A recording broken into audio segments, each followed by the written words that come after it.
छिद्र दुरावा बंदनी जे जग जग जस पावा। महाराज मुद जी, मंगल में संत समाजू जो जग जंगम तीर्थ राजू। जी हम जैसों के लिए आखिर कब तक संत जन ऐसा। हाँ मतलब यही तो, इसीलिए तो संत वंदना होती है कि दूसरों के प्रारब्ध को लेकर वो स्वयं भोगते हैं और दूसरों को सुख प्रदान करते हैं, अपने भजन का, अपनी तपस्या का फल दूसरों को, इसीलिए संतों की वंदना की गई है। मुद मंगल में संत समाजू जो जग जंगम, ते चलते फिरते तीर्थराज प्रयाग है, दरस परस अगनास बास निज संग करो दिन, तिन मुख हरिजस सुनत श्रवण मानो न तृपित छिन। उनके दर्शन से, उनके संभाषण से, उनके स्पर्श से जीव निष्पाप हो जाता है। जगत का मंगल करने, जो वास्तविक संत हैं वो जगत का मंगल करने के लिए हैं। जो सही दुख पर छिद्र दुरावा, इसीलिए तो बंदनीय जय जग जस पावा।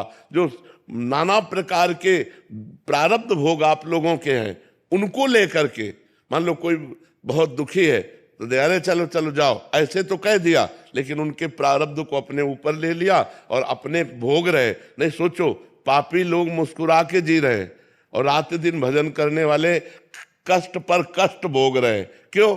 क्योंकि वो जगत का प्रारब्ध भोग रहे हैं। वो जगत के प्रारब्ध को लेकर अपने शरीर पर उनको क्यों कोई फर्क नहीं पड़ता। वो महावीर है, वो हर कष्ट को सहते हुए भगवान में चित्त जोड़ते हुए जगत का मंगल कहते हैं। मुद मंगल में संत समाजू, जो सबको मोद आनंद प्रदान करते हैं, सबका मंगल करते हैं।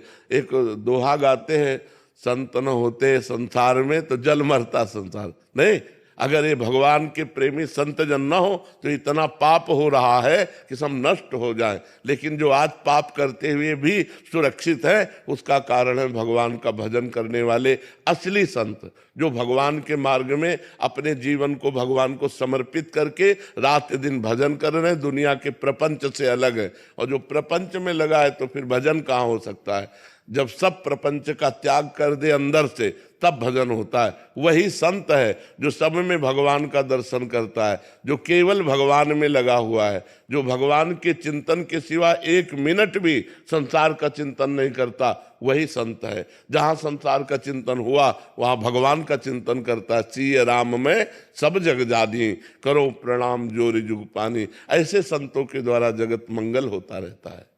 अवनी जी, राधे राधे। महाराज जी, मैं या तो आने वाले समय की चिंता करती हूँ या फिर बीते हुए समय के बारे में। सबका मन भूत भविष्य के चिंतन में लगा रहता है और वर्तमान को नष्ट करता रहता है। अगर वर्तमान का सुधार कर लो तो भूत भविष्य दोनों का सुधार हो जाएगा। वर्तमान का सुधार है राधा राधा राधा। हर सेकेंड वर्तमान का यदि हम नाम जप कर रहे हैं तो हमारी दसों दिशाएं मंगलमयी हो जाएंगी, हमारा भूत भविष्य पावन हो जाएगा।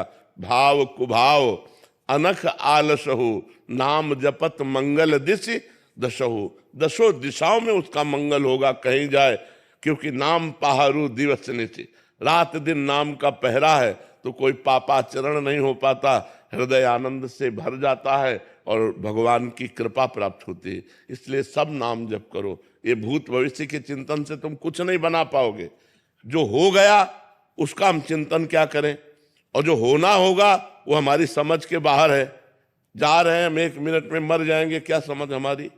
तो हमारा भविष्य का चिंतन क्या, हमारे करने से क्या होगा। तो हम भूत भविष्य के चिंतन को छोड़े, वर्तमान में राधा राधा जपे, राम राम जपे, कृष्ण कृष्ण जपे, जिससे हमारा वर्तमान पवित्र तो भविष्य भी पवित्र और भूत भी पवित्र हो जाएगा। हमारे चिंतन अगर ज्यादा भूत भविष्य का चिंतन होने लगा नकारात्मक, तो वही डिप्रेशन में पहुंचा देता है।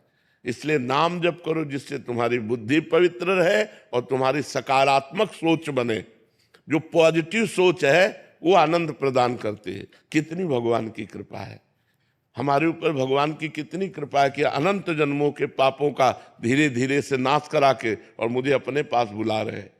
पॉजिटिव सोच हमें सदैव आनंदित रखती है और निगेटिव सोच हमें क्लेश देती है। तो पॉजिटिव सोच हमारी बने कैसे।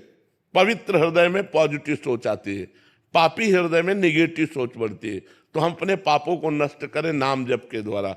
तो निगेटिव सोच नष्ट हो गई तो हम दुख में भी सुखी रहेंगे अगर हमारी पॉजिटिव सोच नष्ट हो गई तो सुख की सामग्रियों के बीच में रहते हुए भी हम डिप्रेशन में हो जाएंगे। इसलिए नाम जप अत्यंत आवश्यक है। सबको चाहिए, वो आजकल काउंटर चले हैं, गिनती करके नाम जप करो तो और मन लगता है। आज 50,000 नाम जप किया, आज 60,000 नाम जप किया, इससे परम मंगल हो जाएगा। ओमवीर दास जी। महाराज जी, आपने जैसे अभी बोला कि पॉजिटिव सोच, कितनी कृपा है कि भगवान की कि ऐसा कष्ट के बाद भी ऐसा। महाराज जी का प्रश्न भी यही है कि शरीर में बहुत अपंग है कि महाराज जी कह रहे हैं कि अगला जन्म क्या मुझे निरोग मिलेगा, मतलब ये इसी जन्म में भोग लूं। हम अगला जन्म चाहें क्यों? हम अगला जन्म चाहें क्यों? हम अपने प्रभु के पास क्यों ना पहुंचे? हम चाह क्यों करें? देखो, गलत चाह करोगे तो वैसे ही परिणाम मिलेगा। ये गलत चाह है। जब भरत जी अगले जन्म में हिरन बन सकते हैं तो हम सुअर कुत्ता क्यों नहीं बन सकते? हमारे कर्म बिगड़ जाएं तो हम सुअर कुत्ता बनेंगे। तो हम भगवान से प्रार्थना करें कि हमको इसी जन्म